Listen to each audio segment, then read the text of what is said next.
Straight into it today. I didn't even put the intro screen up. Welcome back to the Loopcast. Today, joined by Josh and Erica, and we are so happy to be with you. Josh, you survived Chicago. You're back. I did. I got within 2 blocks of the convention, but took one whiff and I thought you were going to say I took one whiff and got high. Yeah, also Whatever possible. they're doing. But yeah, I'm glad to be with you guys. And I thought as Americans and Catholics, we have 2 ways to start the show today. Well, first off, if you guys enjoy the program, we're here every Monday, Wednesday, Friday, 11 a.m. Leave us a like, helps us out a ton. Shout out to everyone in the chat. But I thought that we would start today with the national anthem because that's what you do when you're American. And the Women's Caucus really gave Fergie a run for her money. Here is that clip.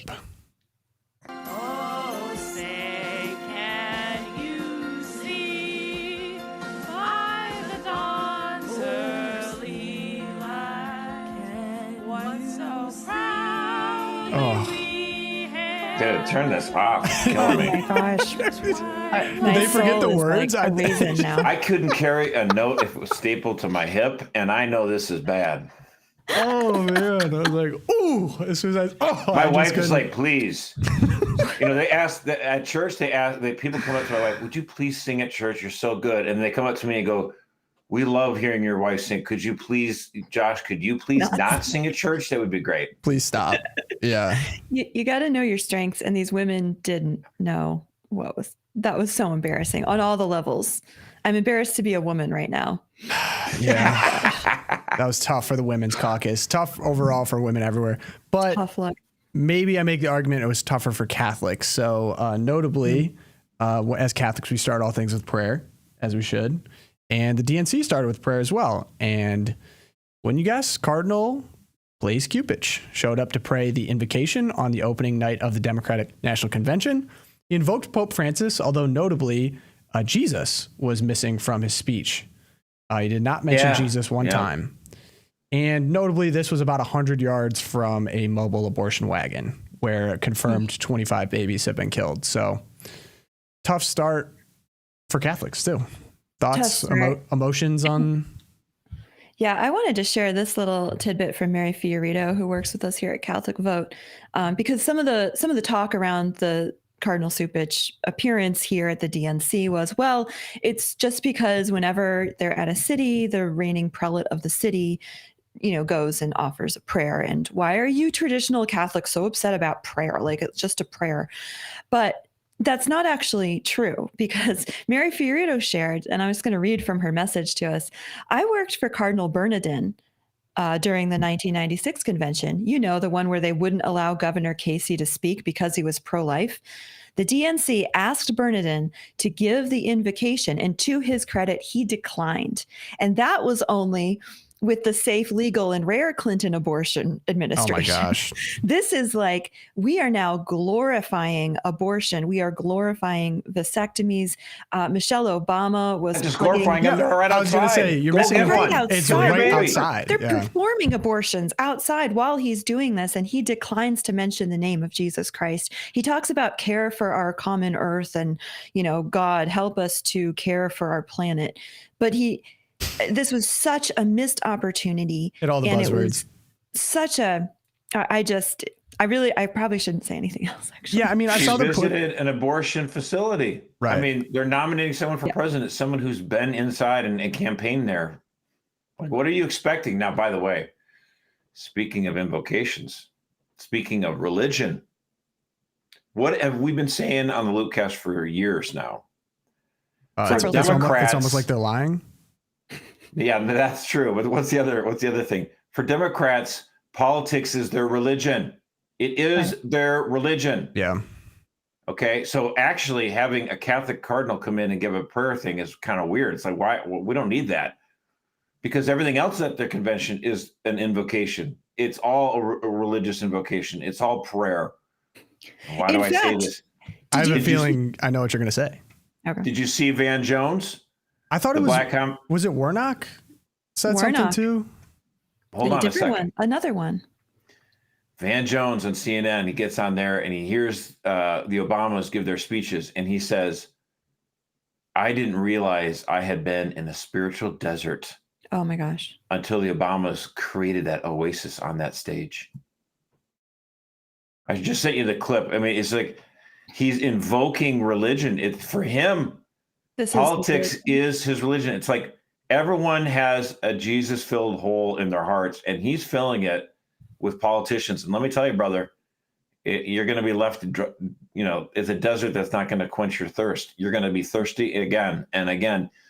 And there are a few people that get that way on the Republican side, too. I mean, there are people who are just like worship Donald Trump and everything. I don't worship the guy. I think he's a pretty good guy.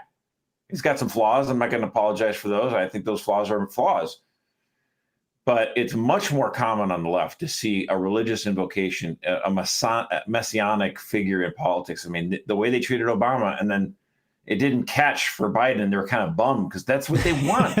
They want the Messiah in their politics. And so they're now hoping they can do it with Brett, Summer, Kamala Harris. And I don't know if it's going to work. Yeah, it's really interesting along those lines, too. I've been thinking a lot about after the Obama speeches where they're invoking the hopey changey thing again. We've got hope. We've got Kamala running on joy. This is the campaign of joy. They're even using that language of the fruits of the Holy Spirit, right? And the theological virtues. They're using the language, the words to basically, market what they're offering to America. But it's a very dark underbelly because they mean, you keep hearing them say joy, joy, joy. Like Joy Reid, she gets on and she's like, I see Democrats smiling and dancing at this convention and they're singing the songs in their heart are just coming out. She literally said that. I'm like, I can't believe the songs in their heart. What their joy stuff sounds so much like they're trying to rally themselves and convince themselves because they were so freaked out about a month or two ago, like, oh no, Trump is going to be back. And they were terrified by it. And then they were begging and begging for Biden to be shoved up the stage so that they have a chance. And now they have a pretty decent chance because it's actually a race now. It wasn't before. And now they're like, joy, joy, joy, joy, joy, joy. It's just like a mantra they're telling them. I think we should run this.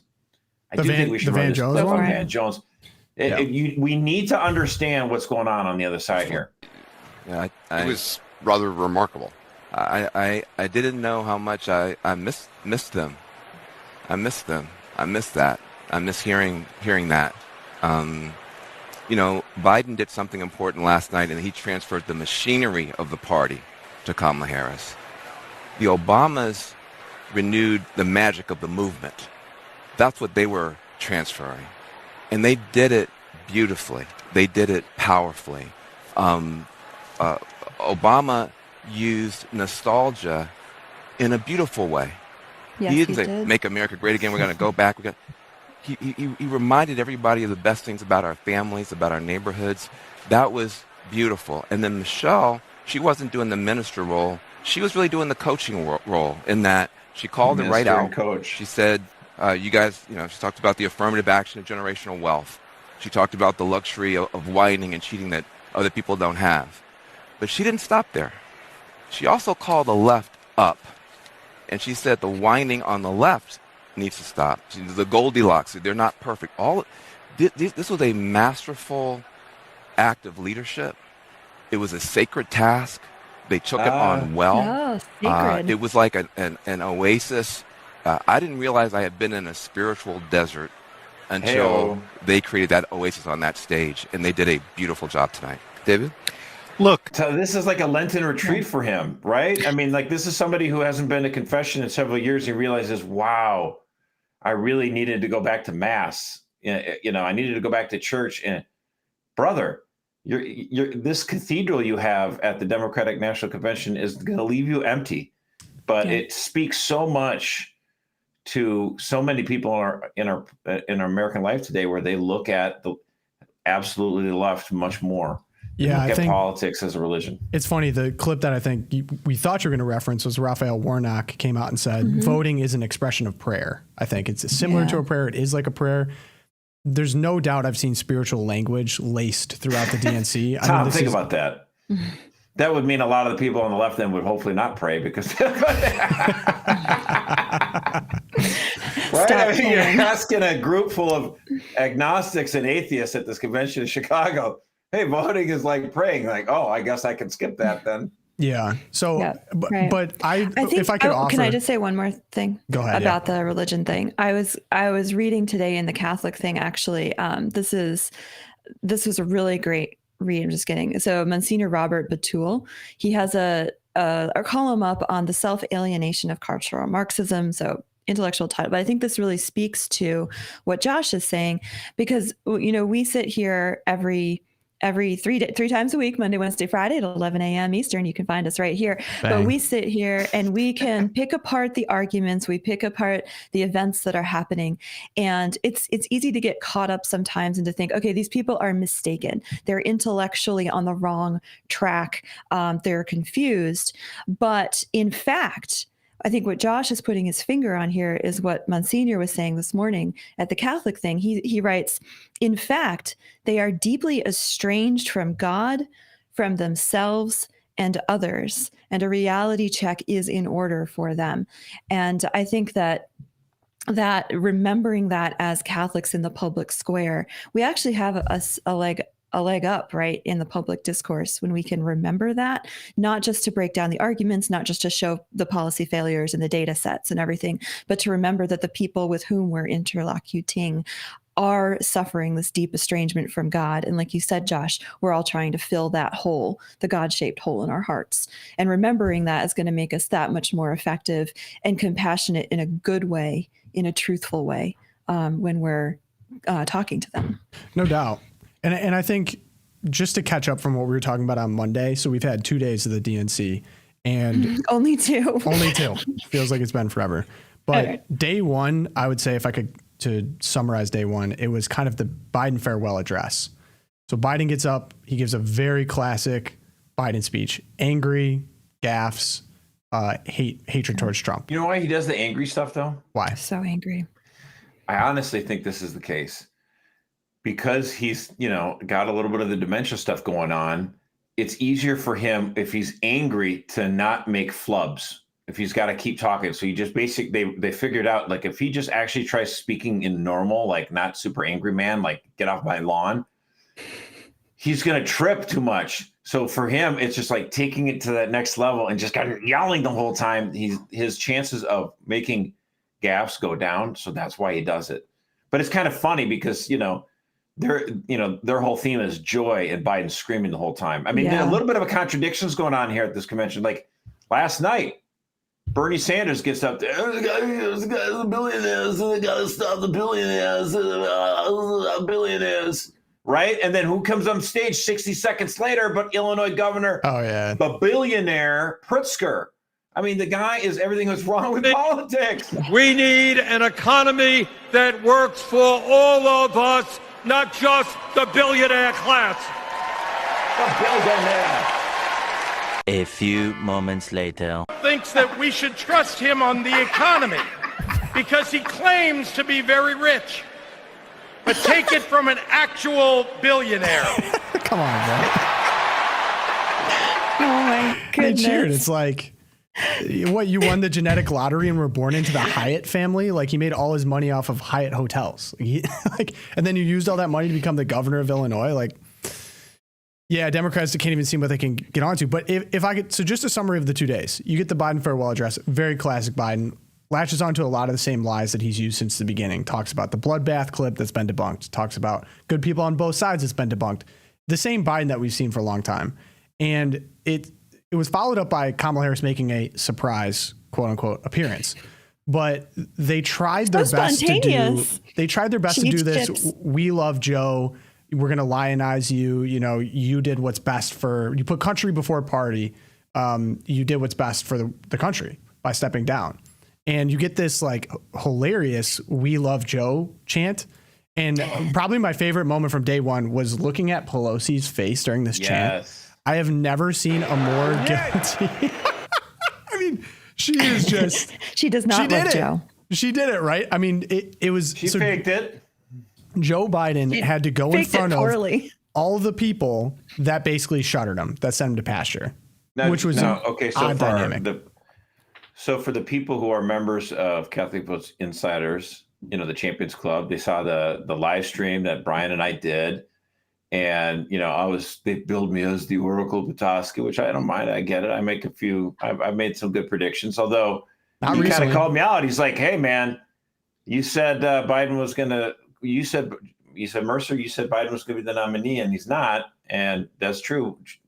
That's true. Brian was right on that, and I was wrong. And then he's like, and also you thought it was going to be Bernie. And I'm like, okay, dude, bro, hold on. I make a few tough calls. Okay. I get out there, but here's the thing on both circumstances, by the way, Bernie was going to be the nominee until Pelosi went overdrive, got James Clymer to get all the Democrats, the Black Democrats in South Carolina to vote for Biden.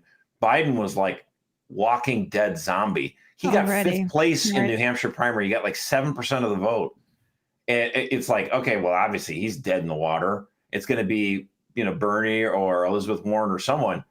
And she just goes, nope, we're going to get Biden. It's going to be him because we don't want to lose the House and the Senate with Bernie Sanders. So both, and then obviously with Joe Biden, I'm like, it strategically makes sense for them to get rid of Biden and go with Harris.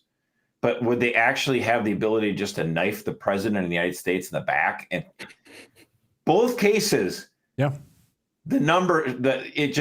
I don't think a normal politician would be able to orchestrate what happened. But Nancy Pelosi is not normal.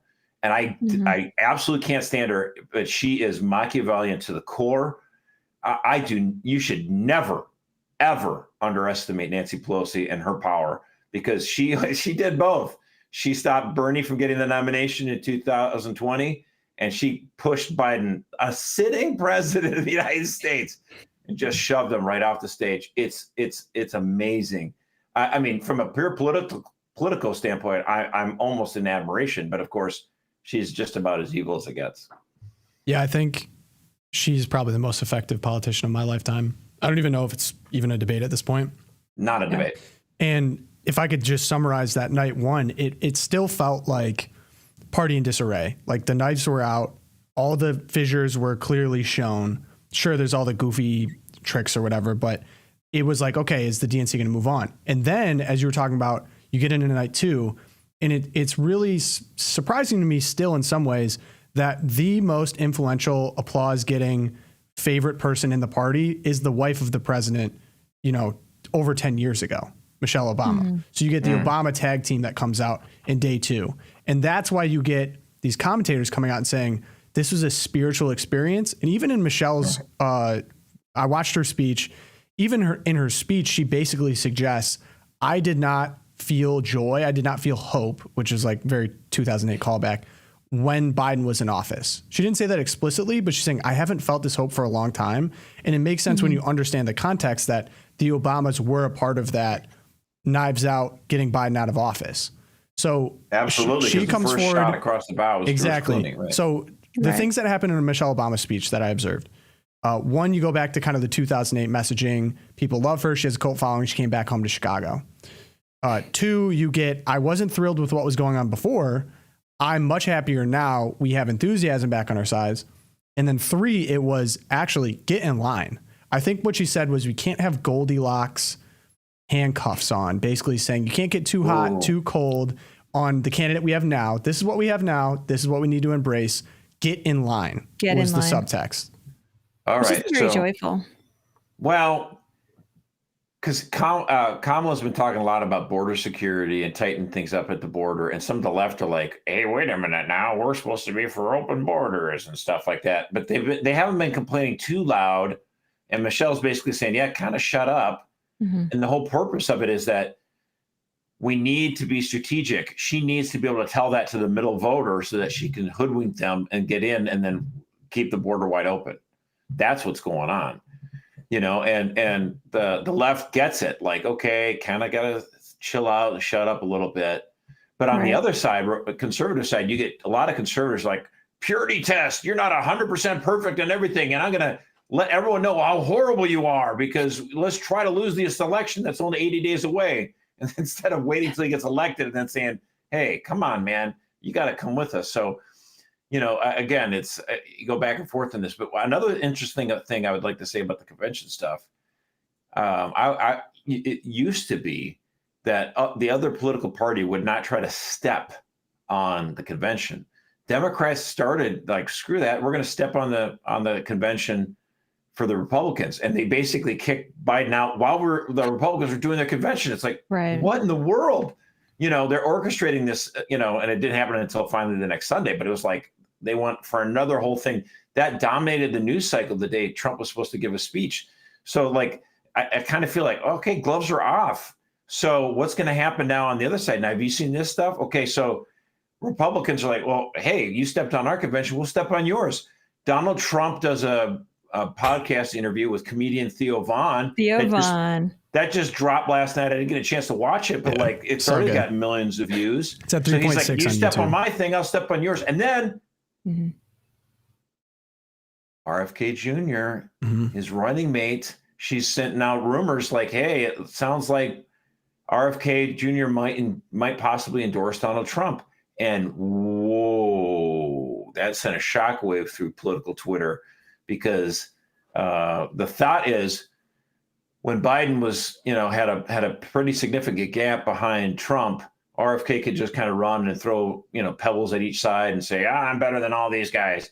But now if it looks like, wait a minute, communist Kamala, the dictator, she being president of the United States, I don't think RFK wants that on his tombstone. It's like, yeah, no, dude, I think he might actually do that. I think he might, whether he endorses him or not, he's going to get real close. I don't know. You don't talk like this. You don't let your running mate get the cat out of the bag unless something pretty serious is going on. So, well, I don't know if huge. I don't know if you saw already. I remember he was mad about this, and he said, you know, I'm sad my son leaked it. But basically, his son leaked a call that he had with Trump pretty soon after he was almost assassinated, basically saying, hey, I want you as a part of the administration. You could come in and do a lot of great work on the FDA and regulatory industry. So like CDC, all that.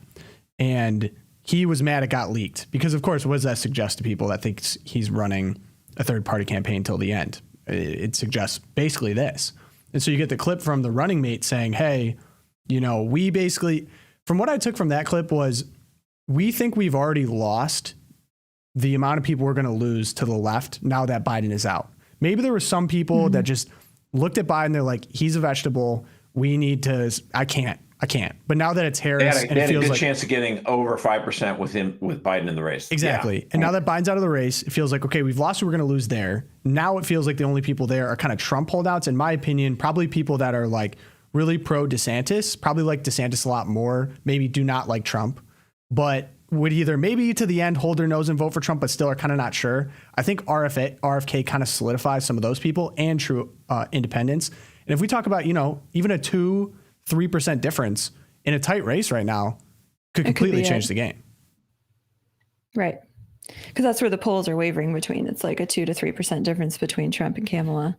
I did see that Trump just got a bump recently in the polymath poll. If it's 2-3% nationwide, Trump wins, but the wild card remains RFK. And you're right. Right now, with Biden out and Kamala the one, the edge will go to, you know, RFK will be pulling more from Trump. I agree if he stays in. So yeah, now here's the thing.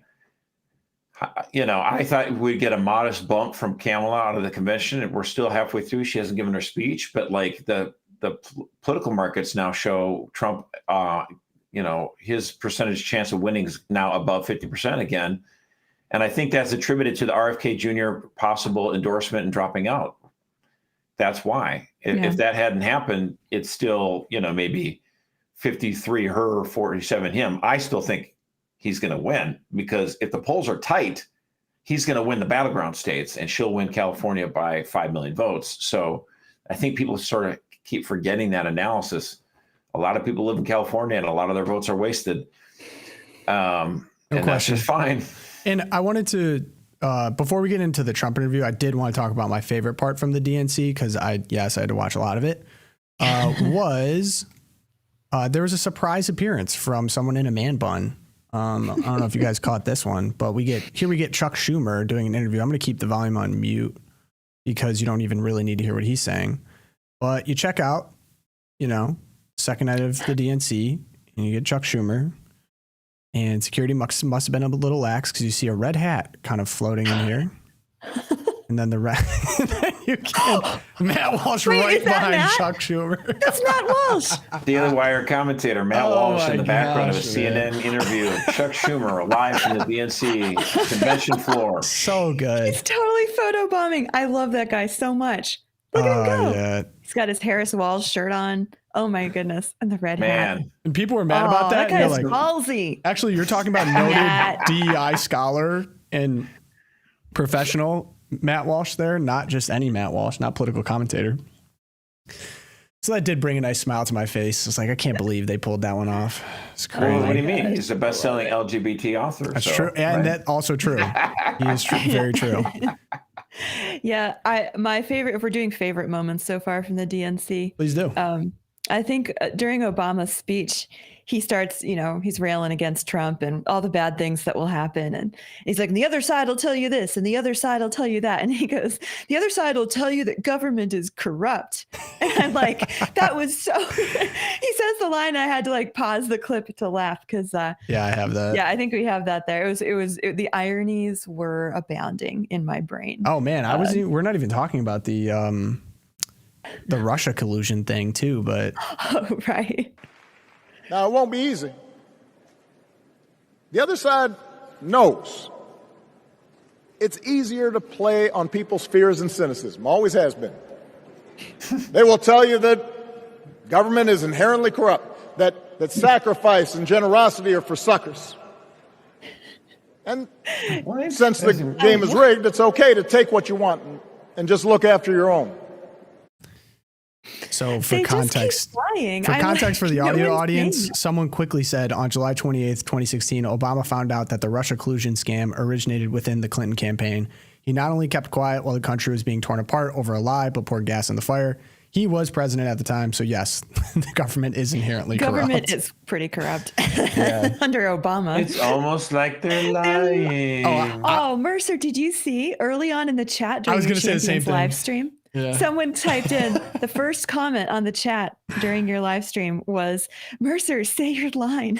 The only thing that would have been better than that is if we had got Josh fans. Mercer in the back of the Chuck Schumer clip. Like just seeing Josh Mercer kind of wander around the DNC floor would have been Floating behind Chuck. I would agree. That'd have been so good.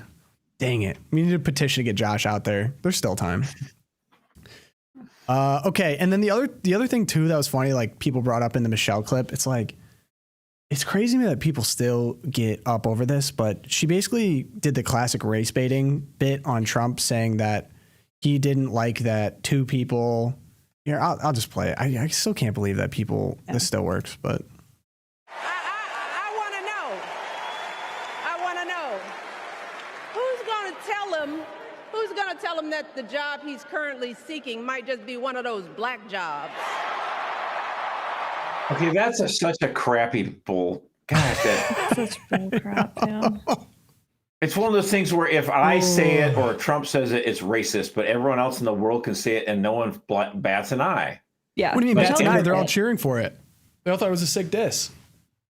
So, but before she even said that, that wasn't the best clip. It was like It's obvious that illegal immigrants are coming in and they're stealing jobs from low-income people. They're stealing black jobs. They're stealing Hispanic jobs. I mean, what does it mean to have a black job? It's like jobs that are held by black people that Right. no longer have a job because it was, taken from them by someone who could do for slave wages. Like, stop lying. It's just such gaslighting BS. I mean, this is just Rich coming from the party and the spokesmen for identity politics who are more than happy to slap the word black on the front of everything. I mean, black entrepreneurs, black, Oh my gosh, black yeah. engineers, black Right. women entrepreneurs, black businessmen. And you're they berated the journalists to capitalize the word black now. 'Cause exactly. And now everything she's else like, was had to capitalize. Why can't we be capitalized? It's like, it's a color. She's What like, the hell Trump's is wrong with racist. you? Like, you want, like, we don't do that at Catholic vote for our, no, we're not capitalizing white or black. It's just And stupid. so that was just some of that brought back some memories, some nostalgia from the Obama era. I mean, I was pretty young, but what did you have nostalgia for the Obama? You were what, 7? so what if he was He was a prescient 2008 child, up was until Pogo. 2016? I mean, I was in high school, but All right. yeah, it seemed like the Obamas, both of them really said a whole lot of nothing. They said a lot without saying anything at all, which kind of felt classic Obamas to me. Like saying things that are actually pretty radical, but within a good cadence and in a charismatic way.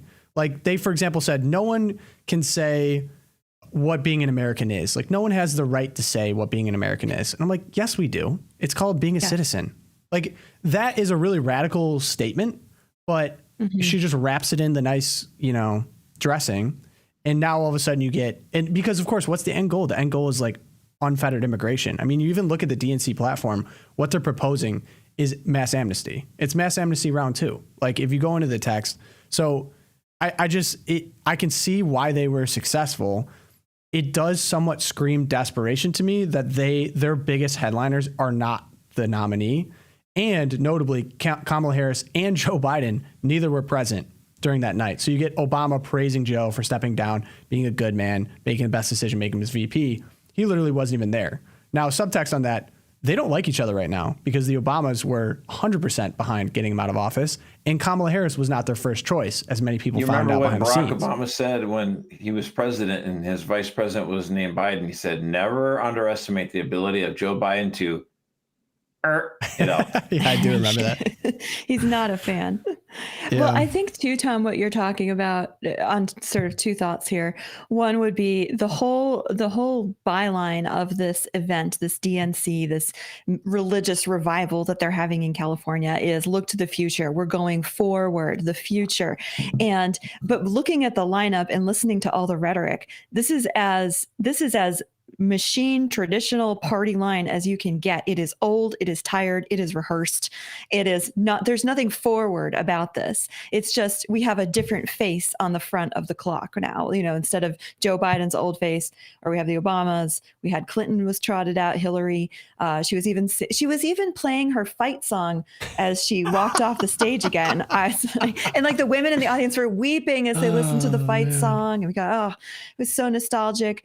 But so little looking forward for that being your byline. And here's the thing, though. I see why people like the Obamas. I don't see why people like Clintons. Who are out there being like the Clintons are the greatest? They fired me up. No. I don't see why anyone would like Hillary Clinton. I mean, women, baby boomer women that are upset at men, they love her par excellence. But Bill Clinton, I mean, you weren't alive. I was. So, I mean, when he was running for president in 1992, he had charisma. I thought he was a phony baloney SOB, Slick Willie, all that kind of stuff. I saw through that, like a lot of people did. But Bill Clinton. Okay, here's the difference. So Hillary Clinton had to give a speech. Okay, and you have these journalists that political journalists, and what they do is they write a whole like book length treatment on a campaign, right? And I don't remember what journal.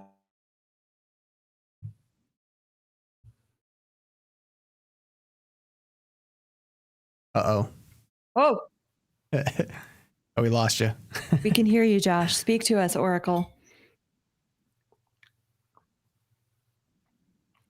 Crowd, and then she gets done with the speech, and she gets off stage, and he goes, "I hate these effing people."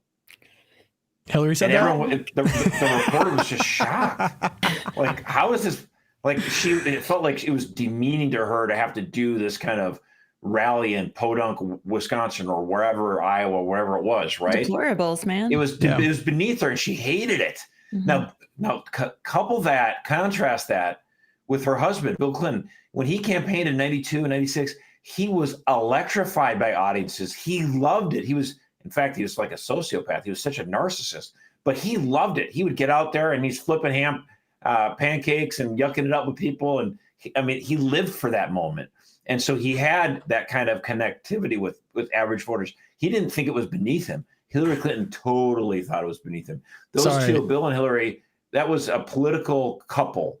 But their personalities couldn't be any different. Josh, someone said, I think they missed a portion of that, but then someone in the chat said that you have information that would lead to the arrest of Hillary Clinton. So, Mercer, watch your back. Yeah. Mercer did not kill himself. All right. So in the interest of time, I wanted to get more into the Trump stuff. So Trump was campaigning in Michigan during all of this. Like you said, you don't want to step on. So the two biggest things that happened were the Theo Von interview, Josh, you went down again. Where'd you go? And now he's he just has information on now. Hillary. She's come for him. Josh has information on Hillary, so I'm going to talk about two right. things here while he's hopefully coming back. So Trump's in Howell, Michigan, and then he also was campaigning in Detroit. So you get a moment where a reporter was trying to get a gotcha line on Trump, which I wouldn't advise doing this. It usually never ends well. But Howell, I guess, was associated with some type of white supremacy. And so she's like, okay, well, what do you think about, the white supremacy ties? Oh, Josh, are you back? Welcome. Hey. So we have this just... Howell, Michigan. I know exactly where that is. This clip. I was going to say. Is fun. All-time They clip. used to have back, 80 years ago, they had Klan. The KKK was big there. All right. Thank you for that context. Yeah. All right, here we go. Thank you, everybody, very much.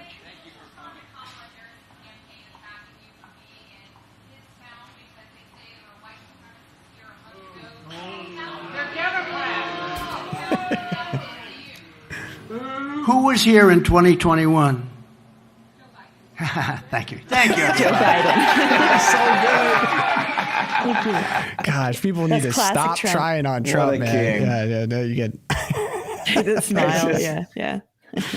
Such a great smile. And if you want to have that smile staring back at you every morning as you drink your coffee, you got to check out your Catholics for Trump mug, the little nice little face of Trump's smile over at the Catholic Vote store. I was told we need to plug more merch. Yeah, you've been doing a good job plugging today, Erica. I know. I was trying to look more professional today, so I did not wear the shirt. But look at this hat. Look at Josh is back on camera. He has his Catholics for Trump hat. Very popular. I actually wore my shirt into a CVS in Connecticut the other day, and I felt a little frightened. But nothing bad happened. Don't be afraid. Get your merch at the Catholic Vote store. So the other thing that I want to talk about, thank you for that plug, was this Theo Von interview. Okay, so for those who don't know Theo Von here in the chat, I'm a big fan personally. I've actually seen him live in Indianapolis, which was pretty awesome. Really funny comedian from Louisiana, came from a pretty poor background, kind of worked his way up the ranks in comedy, starts a podcast like us here at Catholic Vote. But he starts this podcast out of his kitchen, and now he's talking to the president. Funny enough, he actually interviewed Bernie Sanders last week, and that was one I watched too, because I was like, well, why does this comedian have Bernie Sanders on here? Going to be interesting. It was interesting, but he gets Trump on here, and I have to say, observations after watching it is I've never seen Trump so interested in someone else, because typically I'd imagine being in Trump's position, like all people want is information from you. But rarely do you get to hear, like, you see a moment of like Trump interviewing someone else kind of. And Theo's been very open about his substance abuse issues. And so he's been in recovery for many years. And Trump just could not wrap his mind around someone, because Trump doesn't drink or smoke, which I didn't learn until yesterday. It's very foreign to him, right? It's very foreign to him. So he's asking him about like cocaine, his time on cocaine. And Theo, of course, is hilarious. So I was just laughing through this whole thing. But it was an interesting moment where he tells this story about how his older brother, I think it was Frank Trump, was addicted to alcohol. And he would always tell him, like, do not drink, do not drink. Fred, yeah. So do not drink. He's like, this is someone I looked up to. And so I never did. And I always tell my kids, don't drink, don't smoke. And he no also, tattoos either. Right. He went to business school and he said the argument at business school was like, oh, well, you need to for business reasons or whatever. And he's like, no, I never did. And I was able to do this. So this already it's already at 4 million views. This was posted 16 hours ago. This isn't even on audio statistics as well, which I'm sure are way more, but there's few shows where I'm like, I drop what I'm doing and put it on. Like as soon as I saw this, I dropped everything I was doing. I was like, all right, we got to hear what Trump has to say to Theo. So I'm sure this is having an impact beyond usual measures. Cause this is kind of like what I was talking about with the podcast circuit. You get politicians who are able to go on stuff like this and still appear charming, appear organic. They're not giving stump speeches. They have to be themselves. He needed to get on the circuit. He needed to do more of these podcasts. They took your advice, Tommy. I promise you, and they joked about this at the end, Kamala Harris is not going to do this. This is not a part of the campaign strategy. Oh my gosh, can you imagine? She never could. I don't know how she possibly could hang with a comedian for an hour and not come off as crazy. But she's so joyful. I mean, comedians are joyful, right? No. Comedians like laughs, but can they handle the cackle? I don't. Because nothing is real about her. First off, nothing's real about her, and then nothing's real about Tim Walz. Like Tim Walz's latest lie is that he conceived his children through IVF. What are we talking? Who lies about something like that? disgusting people who Creepy care politicians. more about ambition than anything else. What are we doing? This one really got to me. I mean, not only that, but like it was his own wife who had to come out. So the woman with whom he had these 2 children came out, and she was the one who was like, actually, I didn't use IVF, Tim. We used IUI. I guess like they both start with I, so maybe he just got confused. It's an easy mistake, right? No, but they're completely different procedures. Yeah. Do you want to play the clip? This clip is from a campaign event he did. And the money line here is that if it was up to JD Vance, I wouldn't have a family because of IVF. And there was a funny but crass quote tweet above it. You don't need to see the whole clip, but it was his wife that came forward, as you said, to say, no, like my children weren't. And CNN at the DNC actually called on this and said, okay, is this a problem that he lied about something like this? And it was pretty funny watching the panel have to do, mental gymnastics to say, oh, well, it's a part of the suite of treatments. And, it's totally reasonable how someone can do that. Our decoder here says he's a Democrat, so he can lie. Truly, so just a bizarre thing to lie about. And then I have a tracker now of all the things that Tim Walz has lied about. It's just like, who vetted this guy? I have no idea. But shout out Greg Price. We have being an Afghan Greg veteran. Price is my fave. He's awesome. Being a command sergeant major, conceiving his children through IVF, knowing his unit was being deployed, carrying weapons into war, being a head football coach, and lying about being deaf to get out of a DUI. Oh, that combat zone, though. Did you hear about that, though? So he obviously lied about going into a combat zone. But I think, got to give credit to JD Vance. That's why they're having the convention in Chicago. So now Walz can say he's been to a combat zone. But JD Vance has been on fire, too, on Twitter. BT dubs. What was the other thing he did? Oh, actually, no. It was what he's been hit on. Actually, go ahead, Erica. I'm going to pull that up. Sorry, did I interrupt you? Oh, no, I was done. So the other thing, too, and basically I wanted to get in a little bit of a pro-life corner here. So we have another FACE Act conviction, and actually really backyard, Sterling Heights, Michigan. So we have an 89-year-old woman convicted, faces over a decade in prison for a peaceful pro-life protest.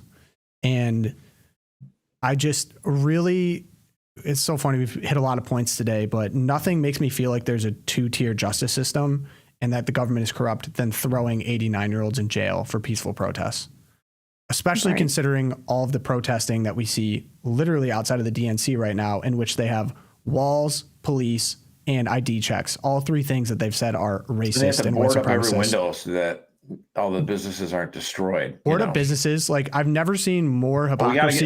Got to stop the grandmas from protesting. This is complete hypocrisy. And in this grandma, she did a sit-in, and shout out MMO as well, Mary Margaret Allahan, reporter at the Daily Signal. She's a beast. But she actually talked to her before, and she gave this bone-chilling story about how she survived a death camp, a Nazi death camp. And so I just got to read the passage. Let me liken it to something. Ed'll explain thoughtfully as we discussed her arrest around the country. She referred back to her time in Gakwa. When we were rounded up to be killed, we were placed in cattle cars, and our train was headed toward the extermination camp. What if citizens of my country would have overcome their fear, and a number of them stood on those railroad tracks between the gate of the entrance to the death camp and the train? The train would have to stop, and while the guards in those trains would be busy rounding up the ones that were in front of the train, another group could have come in, pried open our cattle car, and possibly set us free. But nobody did. She has heard stories that people stood by the roadside and wept as the cattle cars went by, but that didn't help us in any way, she said. So when we place our bodies between the woman and the clinic, we buy time to get our sidewalk counselors the opportunity to speak with women and hopefully open their hearts with love for their babies and let their babies live, the death camp survivor said. After all, we offer them everything there is, including adoption. I've offered to adopt babies on the spot. We're standing between the killer and the victim. It's so powerful. And the thing that, again, there's all the hypocrisy in the 2-tier justice system and everything there. But the idea, something else that she said in that interview that really stuck with me was when she received when she received the conviction, she began preparing to die in prison. And I'm thinking, this is a woman who came out of the death camps where she was intended to die. She was given life, and she used that life in this way, knowing now that, she could in the end die in prison after all. And she probably will. The absolute courage there. I mean, it puts me to shame. She probably will, and she will because of the FACE Act, which is only used against pro-lifers. Pro-life grandmas who sit in the lobby of abortion facilities. Well, I'd like to see January 20th come along and Donald Trump become president again and let some of these people out with a, hey, time served. Mm-hmm. Yeah, if anyone listening is still like, I don't know if I can vote for Trump, maybe I just won't vote for president, maybe I won't. That could be, this should be the reason to vote for him, that on January 21st, he could let her out of jail. He could let all of these FACE Act victims out of jail with the stroke of a pen, reset it. Because who threw them in jail, which is important to put up. The Biden-Harris administration is throwing her in jail, as they've thrown another 90-year-old grandma for doing the same stuff. No one has weaponized the FACE Act more than the Biden-Harris administration, and it's one-sided because they say, well, it protects churches. Obviously we have hundreds of churches being attacked, and it's like, maybe we'll prosecute that guy over there. Now, one more over here. This is the same administration that has abortion mobile facilities outside of their own convention, and the same administration that's running on restoring Roe v. Wade, and the same administration that brags about all this freedom, joy, yada, yada, yada. It's like, I don't understand how any of that fits in with what you're doing tactically in terms of enforcing two-tier justice system. And so you get these people as well. And if we're going to talk about Trump, and there are pro-life concerns about Trump, I get it. But most of them have been the way he campaigns, because in 2016 and in 2024 here, as he gets closer to election, he gets kind of cagey. It's kind of sounds like a liberal Republican. And people go, he's got character flaws anyway. And then now he's talking like a squish. I don't think I can support him. And then he gets what happened. But what happened when he got into office? Trump flipped the script. So many times we've had Republican presidential candidates talk a great game during the campaign, and then they don't win.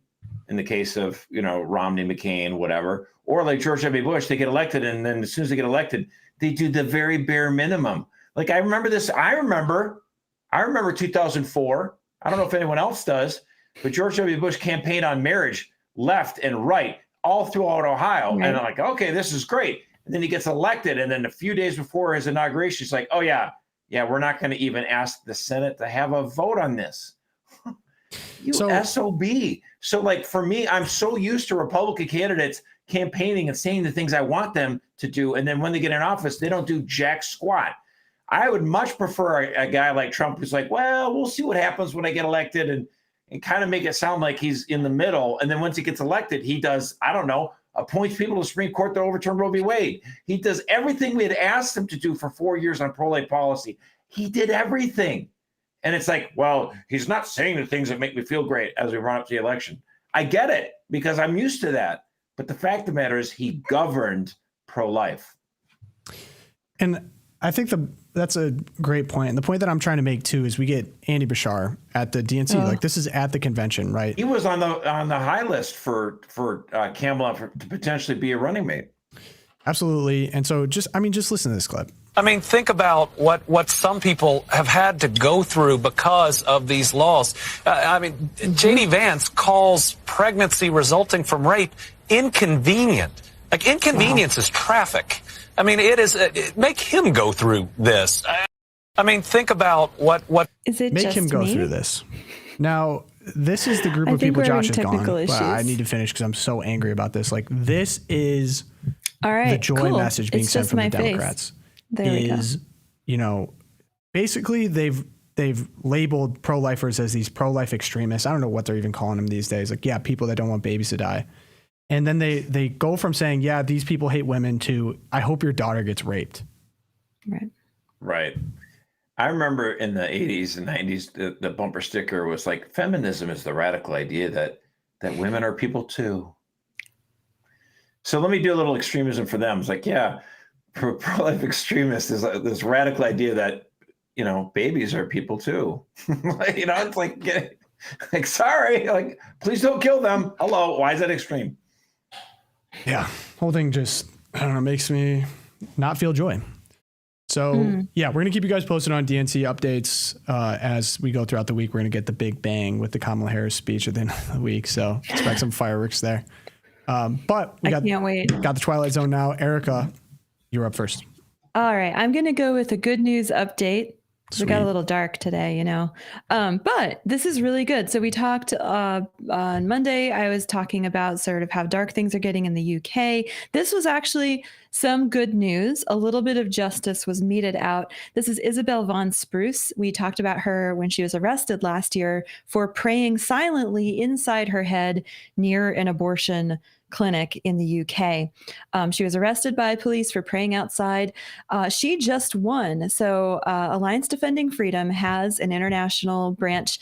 They helped her to sue, and she got a little bit of her own back, £13,000 payout. And she got an apology from the UK police. I don't know how they felt about that or anything like that. Doesn't matter. She actually won her case and has received some damages. So this is good news. Better news would be if the UK would completely abandon their plan to criminalize thoughts in your head that you might think or pray as you walk past certain facilities.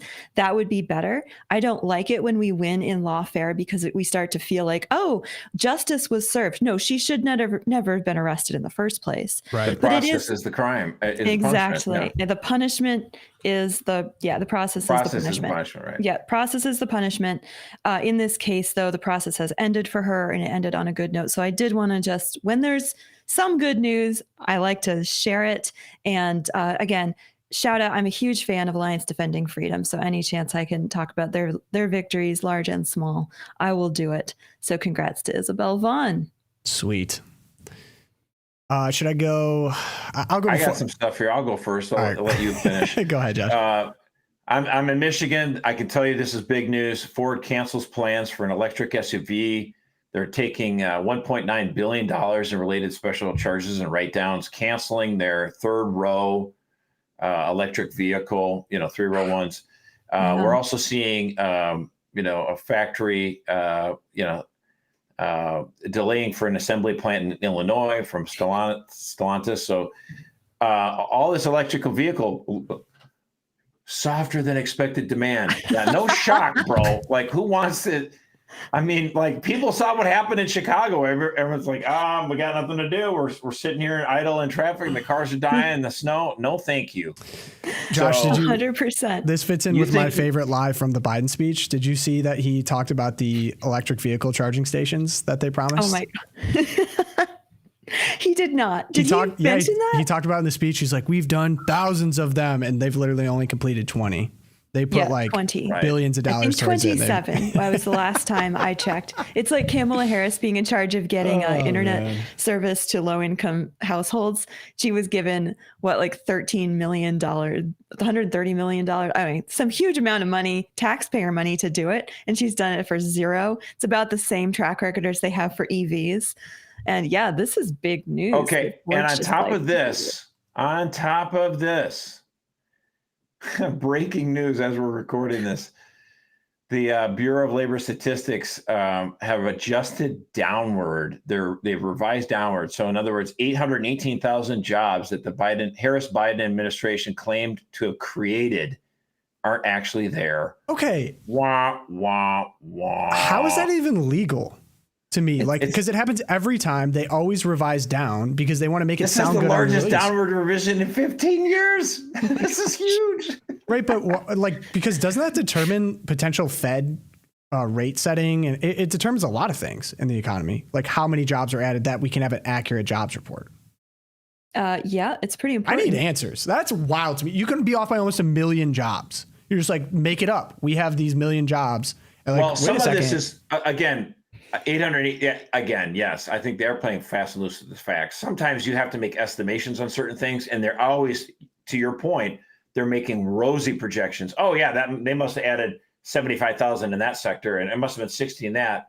And so they're making these predictions, and then when a month later you get the math on this, you're like, yikes! It wasn't 75 that sector gained. It was like 13 or 12. Then they're having to revise it down. So is being an economist like being a weatherman? You could just make it up. I mean, seriously, this is where we're at. If you have the right politics, yes. Tomorrow. If you're a Democrat, yes. Get up the chart. Let me see. Democrat, it's okay. Crazy, man. Okay, I have two. First off, people in the chat have been doing this. I still cannot remember. It's called the All In Podcast. They're great on finance stuff. Tony's a big fan. Shout out Tony Devlin in the chat. But I've butchered it so many times. Like, it is the All In Podcast. They do some good work over there when it comes to economics. I've used some of their stuff. So that's first things first.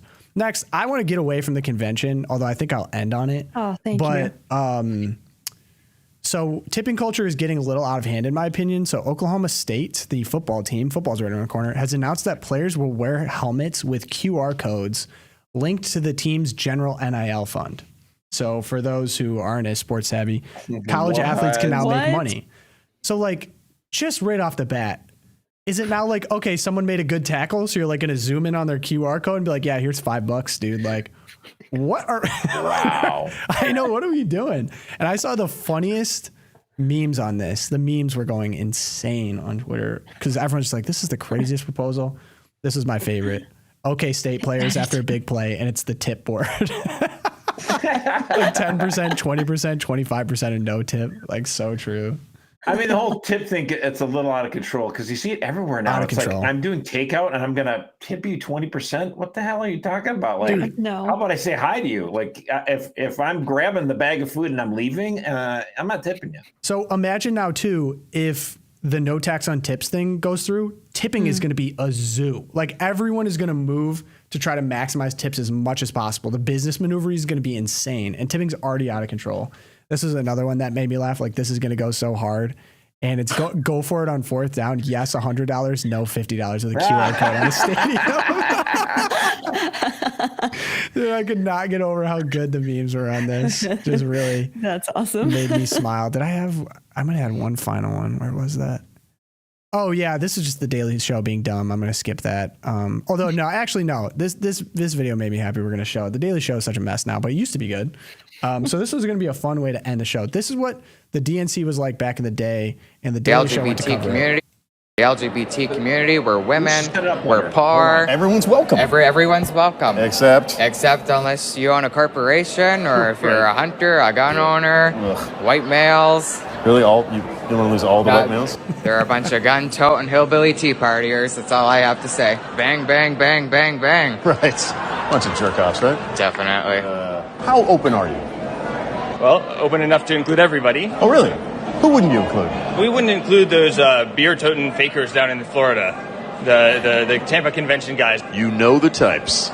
Pot-bellied, Church-going, small-minded, anti-science, A bunch of 70 Sam hillbilly. whack job, evangelical, gun nuts. They don't want to hear a message of difference and of hope. What can you and I teach these whack jobs about inclusion? You go first. You can't teach them anything. Don't have a clue about science, very questionable on any kind of thought that involves more than 2 or 3 sentences. We are the Big Tent Party, and we will let most anybody in unless, of course, they're carrying guns. Right. Who needs that 146 million people in your party? The Democratic Party, we don't stereotype, we don't generalize. The teabaggers generalize because they're very narrow-minded people. Right. This has been historically the party of tolerance. The teabaggers are the least tolerant group I have ever seen, and they're destroying us. Can you say that more dismissively? That was 2012, I think, right? When they went around to the 2012 convention or whatever. I think Can you say that more dismissively? The Daily Show was actually able to poke fun at their own side. Right. That was good, you know. And the other one I was comparing it to is like, oh, only keen observers can tell the difference between this.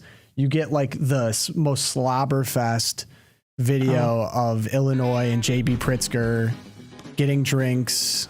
Save my old. Oh yeah, because he goes to a tavern like a good old To boy. get in the right right. mood, we need a local delicacy. And it was a total just puff piece for JB and the boys. But I was like, it just made me sad how much anything funny or anything actually with striking critiques is all independent now.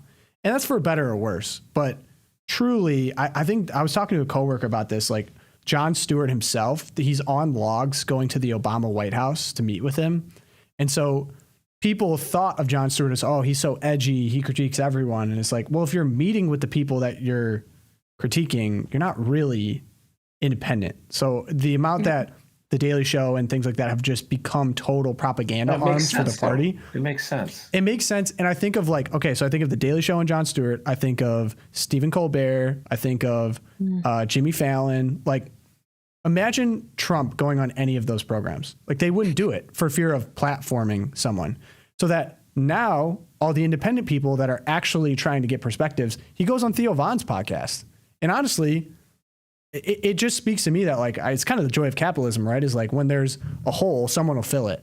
And because we've had platforms become more free speech with Twitter or whatever, he brought up on the interview with Theo Von, I thought this was so interesting too. And I always forget how crazy this is mentally. A president of the United States was removed from every social media service with prejudice immediately. All of a sudden, Trump had no voice overnight. Right. It's hard, like for someone of that stature to have that type of removal has never happened before, ever. To lose a voice like that overnight. Chilling, right? And so he's like, yeah, and I got Trump Social, and it's funny he talks about Trump Social because like maybe people in the chat use it, but like not as popular. But actually, now, Truth Social, but yes, Truth Social is basically the same thing. And he's like, I had to buy my voice back, and he had the ability to do that because he's rich. But like this, we're talking about a person polling at like 50%. Half of the country wants to elect this man, and the powers that be removed him overnight from being able to reach people that like him. Right.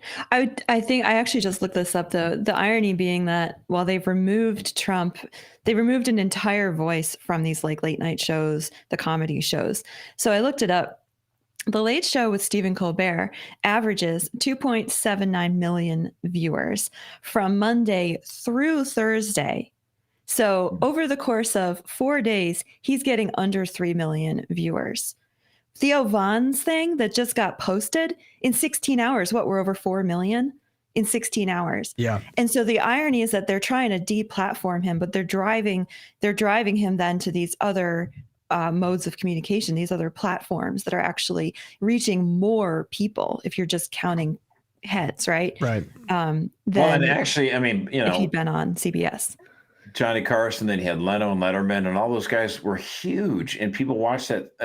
It was people, Democrats and Republicans would watch those shows, even if the guys were a little bit more on the left side of things. I get it, Leno. But ever since then, like this new crop of guys, they're like they do as I keep saying, the Jon Stewart ridicule school of humor, where you're not actually telling jokes. You're just going, look at these people, they're weird, ha ha ha ha, and let's laugh at them. Like, okay, that's not even funny. Shut up. I'm done with this stuff.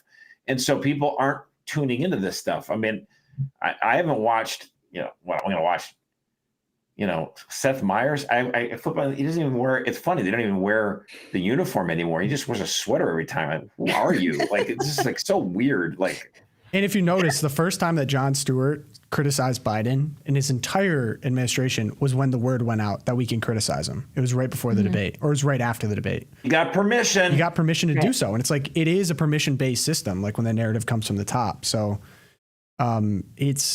and it was nice to see coward. Trump on stenographers and sycophants. Stenographers, sycophants, cowards. And I've said this about, I think it was when he was on the Elon interview too, like Trump was asked questions that you would it was the golf with Bryson DeChambeau. He was asked questions you would ask a normal person.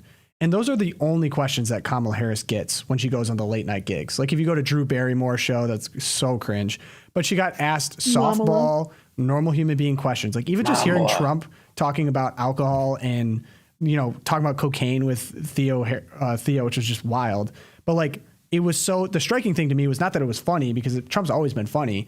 It was that he's being treated like a normal human being by someone with a large microphone. And it's sad that that's surprising to me, because that's how it should be, right? Like we should have this fair, impartial media. We just haven't had for a long time. And I still think Trump's greatest contribution to society at large is pointing out the fact that they are dishonest and that they are lying. And we're having to create those alternative media sources. Theo Von's doing it.